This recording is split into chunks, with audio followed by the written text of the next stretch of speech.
This story, this is not going to be pleasant for you, Eddie, because this is horrible. Okay. Are you afraid of flying? No, I love it. No, but it's not about it. I'm not afraid of flying, but I'm afraid of people. Of course. And what they do. This is very much a story about the human element. The human element gone wrong, how one guy can really fuck things up for a lot of people. Like that German bastard. Yes. Yeah. And also probably the guy with the Malaysian flight, but we don't really know. You That's think still so? a mystery. They're saying that they do believe that it was purposefully downed. Oh. But we don't know why. Maybe the blindfold got in the way.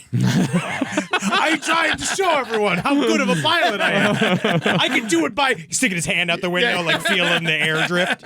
Well, let's do it. The off-duty pilot who almost brought down a passenger jet while tripping on magic mushrooms has broken his silence over the quote-unquote imaginary journey that almost ended in tragedy. I can't believe he's allowed to break his own silence. This is a scary-ass story, and also he wasn't currently tripping on mushrooms. Well, I mean, it is debatable as to whether he was still suffering from the effects of hallucinogens. He ate it 6 days earlier. 2 days earlier. That's still, no, for mushrooms? This is giving mushrooms a bad name. This guy's a psychopath, and he's fucking calling it out on the mushrooms. We'll get there. We'll find out. We'll get there. Joseph Emerson, 44, said he took the psychedelic drugs 2 days before the fateful flight on October 22nd, while on a weekend getaway to remember his best friend. Yes. And that, I think, is, we always talk about with psychedelics, set and settings. This guy was out on like somewhat of a trip with his buddies to remember like the best man at his wedding had died. Yes. 2018, one of his best friends died, and even his wife said he was never the same. But he is a true blue pilot. Joseph Emerson was this guy that he dreamed and trained to be a pilot his whole life. He was really, really excited about it. But I guess I started reading, because in the New York Times article that was about this man, talking about the interview with him, one of the things that came out was that I guess with pilots, they're not, well, how do you put it? You can go and say you're having mental health issues to your boss. But if you go on medication, or if they decide to, for a long time, you were not allowed to have any sort of mental health issue that involved medication and be a pilot at the same time. Yeah. They didn't allow it. But then he went in, he was like, I've been sad ever since my friend died.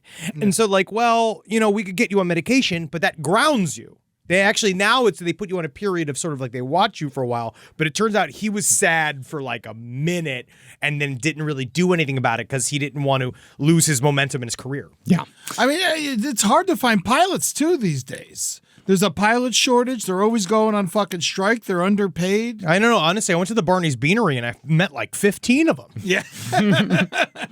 Well, the Alaska Airlines pilot and father of two says he was in a sleepless stupor for the next 48 hours after taking mushrooms, questioning reality while suffering repeat panic attacks. In an interview with the New York Times from county jail, Emerson offered a disturbing glimpse into the bizarre near catastrophe where he almost killed 83 people, urinated on himself, stripped naked, tried to masturbate to break him out of his own stupor. I've done it before and it works. Get the devil out. You got to. Yeah. It's evil in your body. You got to fucking let it leak out. Yeah. Let your penis be your guide. Yeah. And he tried to flee custody. He's facing 83 counts of attempted murder, one for everyone on board. Yeah. Oh, he's fucked.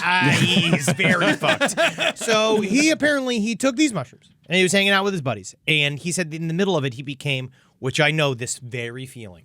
He said that they did a big bonfire and they did the very classic. It was 6 days. It's 6 days before he was going to be on a plane again. Mm-hmm. And they were sitting with him and they're like, we're here for this weekend. You should try mushrooms. And he had never done mushrooms. He said he even avoided when guys were smoking weed. He'd leave. 44 is way too old to do mushrooms for the first time, Especially like with buddies. Like I know like right now mushrooms are doing really well with, sort of, what do you call it, psychiatric help, but that's like under the care of a doctor. Yeah. That's great. But just doing it with your buddies, like while you're laser focused on the death of your best friend. It's a bad idea. And like your random bro doesn't exactly know, because every bag of mushrooms is different. All of them are they're always, so you never know how much to really take. Here's a little tip for you people. If there's a lot of blue in there, that's going to be a wild ride. Oh, yeah. And a little one that is all blue is way, way stronger than a big one that is mostly white. Gold flakes are good too. Gold flakes. That's how you know it's going to be fucking killer. And you're like, fuck yeah, bro. But we're talking about when it goes wrong. Now, this guy, the problem is I push back. I don't think that the age is the issue. I think it's what you're saying. It's amount. Yeah. Is that when you go get micro dose treatment from an actual psychiatrist, they measure it out. It's all ground out. It's grown in a lab. It's like made specifically for it, and they do it in very precise amounts. And is what we also know, which we'll say about any drug, take less than you think. Yeah. Because you can always take more. You can't untake what right. you've already taken. Yes. And so it sounds like he took the drugs and he was like, this is cool. This maybe help me. And then he became fixated on the flames. And then got deep into the bonfire. Well, nothing looks cooler than a bunch of fire when you're on mushrooms. But then he said he started to slide. It started going, being like, this is groovy. It's cool. But then he did the thing where he thought about every mistake he's ever made. Never a good idea. But again, it's hard. It's hard to do it because, again, it's a psychedelic. You don't know where that horse is going to go sometimes. Well, especially if your buddies are just sort of leaving you alone to stare into the fire. And also, you got to tell people. So that's the thing. Yeah. You got to use your words. Yeah, you got to tell people, but not I'm like... freaking out here. Here's the words.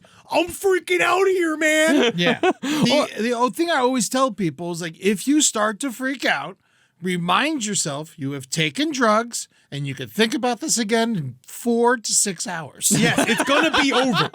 This whole drug experience is going to be over unless you're Joseph Emerson and then it lasts for a bunch of days and you try to kill everybody in a plane. Yeah. He was off duty and should have had an easy flight to San Francisco ahead of him. Yes. He sat up in the cockpit, so he wasn't actually flying the plane. But the other pilot said he quickly showed signs of erratic behavior, and as the plane reached cruising altitude, I don't know why I relate to this so much. I know this moment. He threw off his headset and declared, I'm not okay. Yeah. Oh, no, I know the exact feeling. So he said he walked into the airport. The first thing was, and this is how I know, this is also good for you to know when you know whether or not it's good for you to start driving yet after a party. When he walked into this airport, he was like, everything's different, but it's wrong. And then they're saying, like, security's, like, doing it wrong. Yeah. This is not the way they're doing it out of order. They're saying weird things to me. He started saying, I'm not understanding what people are saying to me. He keeps texting his wife, just being like, I'm not doing good. I'm like, which I've been in a panic state. We're being like, I just want to fucking be back with you, baby. Yeah. You know, and she's just like, ugh. You know, it's getting intense. And then he goes into the airport. He said nothing was done right. And then he got on, and then he was texting with his wife on the plane. Yeah. Basically, then he said something to his buddies, being like, going back and forth, I think something's going on with me, blah, blah, blah, one of the last messages. And then finally, he just threw the headphones off. Well, what happened is that he got a text-to-voice message in his... He had AirPods on, and he got a text in, and it read the text over his AirPods, and for some reason, that freaked him out. I don't know what it was. That pisses me off as well. I don't like it. I don't like it either. I don't like it. And it's probably one of those where, you know, like, Google News Alert, : you know, like a long headline. You have those ones where it just sends you some weird spam one and it reads every letter of it. And Microplastics are consuming your body. It is me, Andrea Schmitz, and I'm asking you for your donation. The only thing that stands between us and tyranny is $4 sent to me, Andrea Schnitz. No, it's always I'm sitting there like listening to something and having a really good time, really getting into it, and then it'll be like, message from Ed Larson. Hey, fuck, you want big meat? Look at this crocodile. It is big. Would you like to respond? Yeah, I can't stop. Just get away from me. It's very accurate. Well, suddenly, Emerson grabbed the plane's overhead emergency fire suppression handles, leading to a desperate struggle between himself and the pilots to keep the jet in air. Yeah. So he said that he felt he was caught in a dream. Yeah. And he didn't know if anything was real or not. And then he was going to be like, you're not real, bad. That's 2 times this year. Yeah. We got people calling people not real on a plane. Not good. No. Yeah. I think it says something about the election cycle coming up. The air madness. Yeah, Air Madness. Can't wait to start going back on tour. And so he said, you're not real. And he said the way to prove that this was not real was to try to kill himself and everybody in this plane. So that pull handle is what cuts the gas immediately to the engines in case of fire. Yeah. So he pulled it. They all freaked out. They called it in a medical He emergency. tried to pull it. He tried to pull it. He didn't pull it. But they ended up having, they still have it, but then he begged to be tied down. Well, yeah. Well, first, before he begged to be tied down, he started walking up and down the aisles of the plane. He's like, nobody's bothered. Nobody's bothered. Like, nobody's bothered. Nobody's paying attention to me. I think this is still a dream. Yeah. Like, he still hadn't yet fucking Was he realized dressed like it. a pilot? I don't know. Yeah, I think you do have to have If you're going to sit in the cockpit. I believe think, you yeah. have to have a uniform, which is, again, if I'm seeing a pilot, just fucking stress pace around the body of an airplane. I'm pulling the fucking emergency handle. You get me off this fucking plane. Yeah. I need my pilot to literally be unflappable. Yeah.